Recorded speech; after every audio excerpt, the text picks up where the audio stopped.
అందరికీ మసాలా బజ్జీ నేను చేసి చూపెడతాను. అది ఒక్కసారి మీరు ట్రై చేస్తే మళ్ళీ మళ్ళీ అలానే చేసుకొని తింటారు. నేను తప్పకుండా మీకు గ్యారంటీ ఇస్తున్నా. బయటి కన్నా నేను చేసిన మసాలా బజ్జీ చాలా మంచి టేస్ట్ ఉంటుంది. అంత మంచి టేస్ట్ ఉంటుంది నేను చెప్తున్నా కదా. ముందు ఒక బౌల్ తీసుకొని నేను శనగపిండి ప్యాకెట్ బయట ఆల్రెడీ దొరుకుతుంది, ఆ ప్యాకెట్ తీసుకున్న బజ్జీల పిండి ప్యాకెట్. లేదంటే మీరు ఇంట్లోనే శనగపిండి పట్టించి కొంచెం బియ్యం పిండి యాడ్ చేసుకోవాలి, ఒక స్పూన్ అంతా. నేను కొంచెం ఒక హాఫ్ స్పూన్ అంతా బేకింగ్ సోడా వేసుకుంటున్నాను.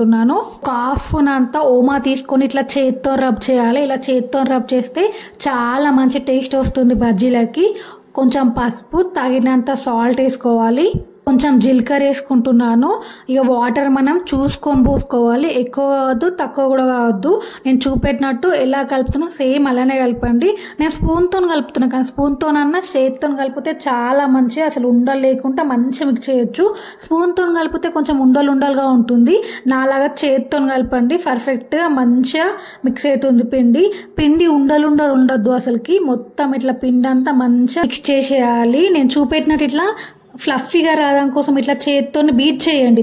ఎంత బీట్ చేస్తే అంత మంచిగా బజ్జీ పొంగుతుంది. మంచిగా బీట్ చేయాలి. మంచిగా బీట్ చేసేసి కొంచెం కూడా ఉండలు లేకుండా మొత్తం మంచిగా బీట్ చేయాలి. పిండిలో ఉండలు ఉంటే పర్ఫెక్ట్గా రాదు బజ్జీ, టేస్ట్ కూడా అంత బాగుండదు. సో పిండి పర్ఫెక్ట్గా కలిపితేనే చాలా మంచి టేస్ట్ వస్తుంది. ఇప్పుడు నేను చూపెట్టినట్టు ఇలా వచ్చేస్తే సరిపోతుంది, కరెక్ట్గా మిక్స్ అయిపోయినట్టే. దీన్ని ఒక 15 మినిట్స్ వరకు మనం పక్కన పెట్టేద్దాం. మీరు కావాలనుకుంటే ఒక హాఫ్ అన్ అవర్ పెట్టుకున్నా కానీ చాలా మంచి ఫ్లేవర్ వస్తుంది. నేను ఒక 15 మినిట్స్ వరకు బజ్జీల పిండిని పక్కన పెట్టేస్తుంది. ఇక పచ్చిమిర్చిని తీసుకొని దీన్ని మొత్తం కట్ చేసుకుంటున్నాను. ఇప్పుడు చూపెట్టినట్టు సేమ్ అలానే కట్ చేసుకోండి.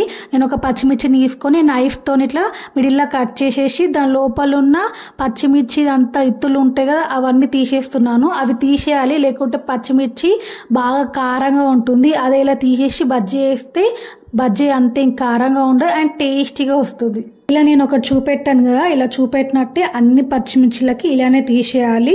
నేను ఇంకొక పచ్చిమిర్చి కూడా తీసి చూపెడతా. ఒకవేళ పెద్దగా పచ్చిమిర్చి ఉంటే దాన్ని కొంచెం కట్ చేసేసి సేమ్ నేను ఇప్పుడు ఎలా ప్రాసెస్ చేశానో సేమ్ అలానే దాని మధ్యలో నుంచి తీసేయాలి. అలానే అన్ని పచ్చిమిర్చి చేసుకోవాలి. నీట్గా క్లీన్గా తీసేసుకోవాలి. మొత్తం అన్ని తీసేసినాక నెక్స్ట్ దాని లోపల మసాలా ఏం పెట్టుకోవాలో నేను చెప్తాను. ఈ మసాలా పెట్టడం వల్ల చాలా మంచి టేస్ట్ వస్తుంది. ఇక పచ్చిమిర్చిలు అన్ని తీసేసానుగా నీట్గా క్లీన్ చేసేసి పక్కన పెట్టేసుకుంటున్నాను. ఇక మసాలా ఎలా ప్రిపేర్ చేస్తారో నేను చూపెడతా. ముందు ఒక బౌల్ తీసుకోవాలి. దాంట్లోకి నేను చింతపండు గుజ్జుని తీసుకుంటున్నాను. నేను చింతపండుని ఆల్రెడీ ఒక 10 మినిట్స్ వరకు నానబెట్టి దానిలోంచి గుజ్జు తీసాను. ఆ గుజ్జుని తీసుకుంటున్నాను. ఇంకా నువ్వుల పొడి తీసుకుంటున్నాను. దీనివల్ల చాలా మంచి టేస్ట్ వస్తుంది. నువ్వులని ఆల్రెడీ ఫ్రై చేసి నేను గ్రైండ్ చేసి తీసుకుంటున్నాను. కొంచెం సాల్ట్ వేసి మొత్తం బాగా మంచి మిక్స్ చేసేస్తున్నాను. మిక్స్ చేసేసి ఇక మన పచ్చిమిర్చి ఉందిగా దాంట్లోకి మొత్తం స్టఫ్ పెట్టుకుంటున్నాను. ఇలా నేను చూపెట్టినట్టుగా మొత్తం ఫిల్ చేసేయాలి. దీనివల్ల చాలా మంచి టేస్ట్ వస్తుంది. అసలు మన బజ్జీకి ఇది టేస్ట్, అసలు దీనివల్ల మొత్తం బజ్జీ ఫ్లేవరే మారిపోతుంది. చాలా మంచి టేస్ట్ వస్తుంది.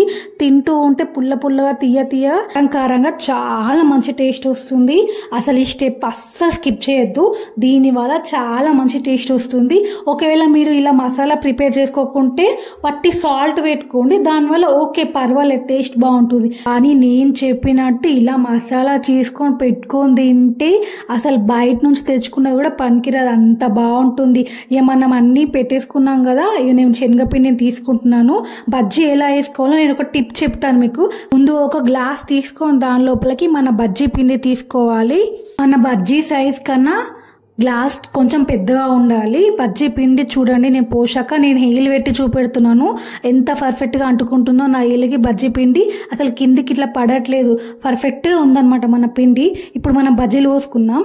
ఒక బౌల్ తీసుకొని దాంట్లోకి నేను ఆయిల్ పోసుకుంటున్నాను. ఆయిల్ పోసుకొని ఆయిల్ బాగా హీట్ అయ్యాక ఇలా నేను చూపెట్టినట్టు బజ్జీని ఇట్లా ఒక 2 టైమ్స్ ఇలా ముంచి తీస్తే చూడండి బజ్జీ పర్ఫెక్ట్గా వచ్చింది. దీన్ని తీసుకెళ్ళి మనం ఇక ఆయిల్లో పెట్టుకోవాలి. ఆయిల్ హీట్ అయిందా లేదా కొంచెం పిండి వేసి చూసుకొని ఇక ఆయిల్ హీట్ అయింది కదా అన్ని బజ్జీలను వేసేసుకుందాము.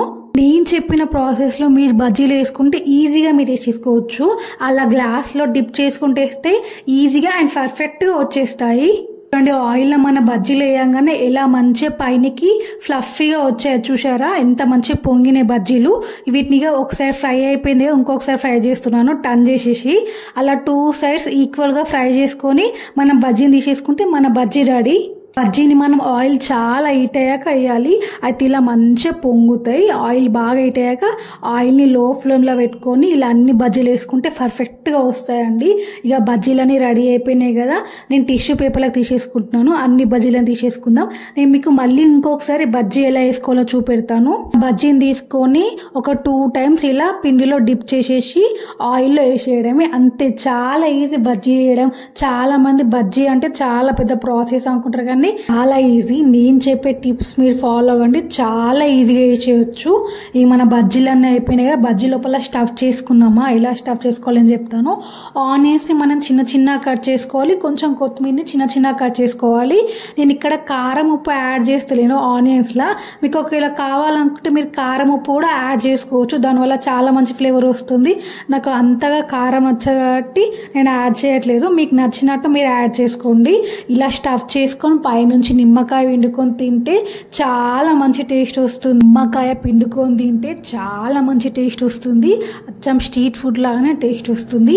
మీరు ఒకసారి ట్రై చేయండి, మీరే అంటారు చాలా బాగా వచ్చిందని. వీడియో వస్తే లైక్ చేయండి, షేర్ చేయండి అండ్ సబ్స్క్రైబ్ కూడా చేసుకోండి. మన మసాలా బజ్జీ ఎలా ఉందో కామెంట్ కూడా చేయండి. మీరు ఎవరైనా ట్రై చేస్తే కామెంట్ చేయండి.